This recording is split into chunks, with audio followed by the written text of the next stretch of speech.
vetëm zonë ndërtimi, e cila nuk bën për ndërtim.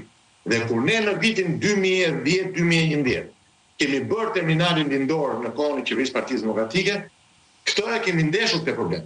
Dhe çfarë u zgjidh? U zgjidh që pikërisht kalata lindore të bëj me një mënyrë ndërtimi të tillë me kolona deri në 45 metra të gjëra të lidhura që të qëndrojnë me forcë fërkimin. Që do të thotë, ajo zonë nuk ka tavan. Të gjitha ato ndërtimet aty, pavarësisht se ato kanë deklaruar zyrtarisht 18-28.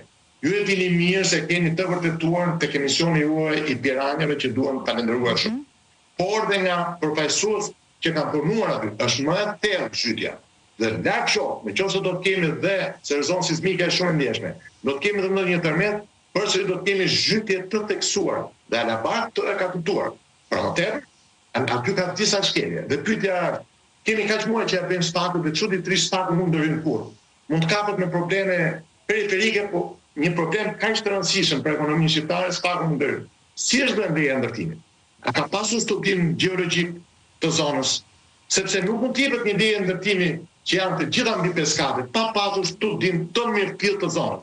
Unë e kam kërkuar dhe drejtorit portit aktual nuk i jep asnjë dokument të tillë. Ja kemi kërkuar bashkisë dur të gjithë heshtin. Jam kurioz, do të kërkoni dhe ju të medjave.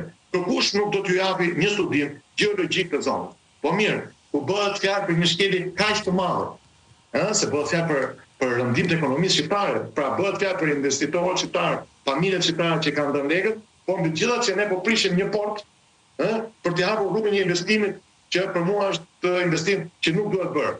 Të gjitha këto, nuk i shes staku, pse nuk ndërhyjnë? Pse nuk fillon hetimin me njëherë, se kemi bërë denoncimin. Çuditërisht herë. Dhe për të vazhduar më tej. Tani jemi ke ky moment të gjitha kanë kuptuar që ai është një investim i cili do të kërkojë pa diskutim, do bëhet hetimi një ditë dhe do dalin përgjegjësit.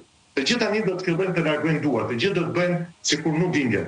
Faktikisht edhe qeveria në 4 ditë nuk bën asnjë deklaratë, sepse është e kuptueshme tani dolën problemet. Kjo tregon më së miri që kemi probleme pikërisht në ndërtim.